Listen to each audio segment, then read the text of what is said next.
कर्म बड़ा या भगवान, शिक्षाप्रद कहानी। एक गांव में दो पड़ोसी थे जो बचपन के अच्छे मित्र भी थे, जिनका नाम रमन और हरिलाल था। दोनों स्वभाव से काफ़ी भिन्न थे।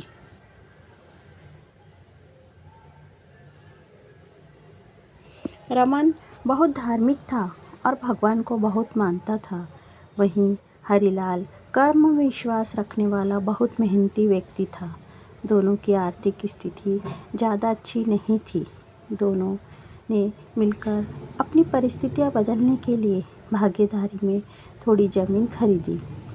उनका विचार था कि इस ज़मीन में वह अच्छी फसल उगाकर उसको बेचेंगे और अच्छा धन कमाएंगे।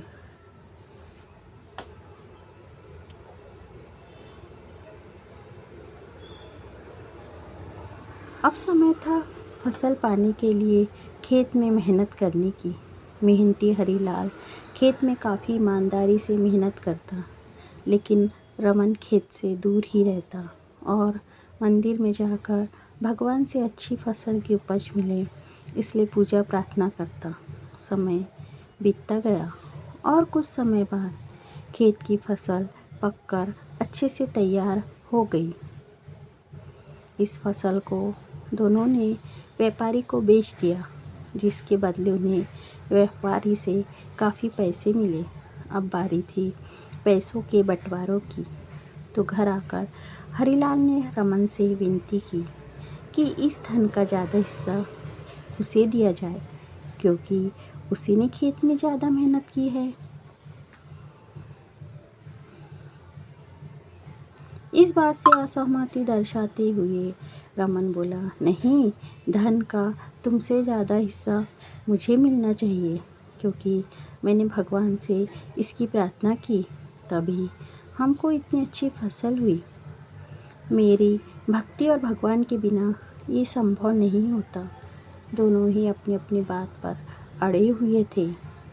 वह दोनों इस बात को आपस में नहीं सुलझा सके। धन के बंटवारे के लिए दोनों गांव के सरपंच के पास पहुँचे।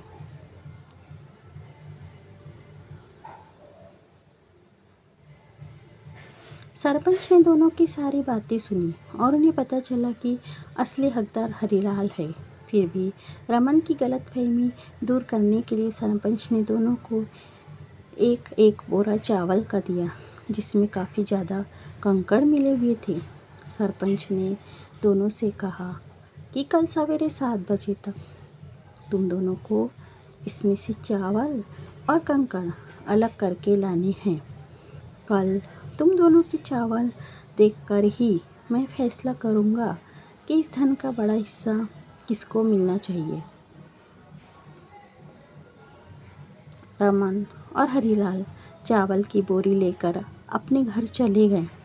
मेहनती हरिलाल ने रात भर बिना सोए चावल और कंकड़ को अलग किया, लेकिन रमन चावल की बोरी को लेकर मंदिर में गया और भगवान से चावल में से कंकड़ अलग करने की प्रार्थना करके सो गया।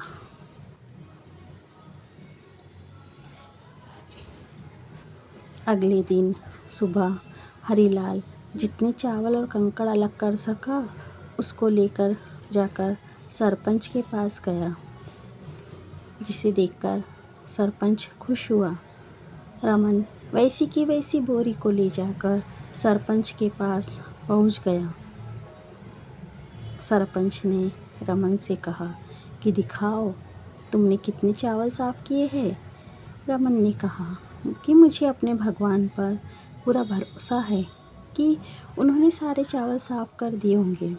जब उसकी चावल की बोरी को खोला गया तो उसमें चावल और कंकड़ वैसे की वैसे ही थे।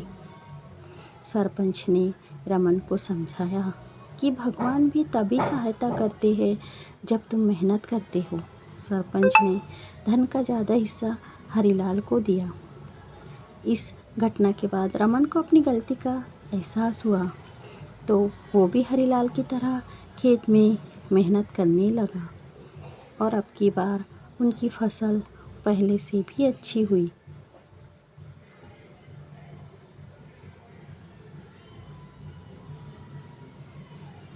महत्वपूर्ण सीख। इस कहानी से हमें यह सीख मिलती है कि हमें कभी भी सब कुछ भगवान के भरोसे नहीं छोड़ना चाहिए। भगवान हमेशा उसका साथ देते हैं जो कर्म करना नहीं छोड़ता। इसलिए हमें किसी भी क्षेत्र में सफलता पाने के लिए मेहनत ज़रूरी है। हमें मेहनत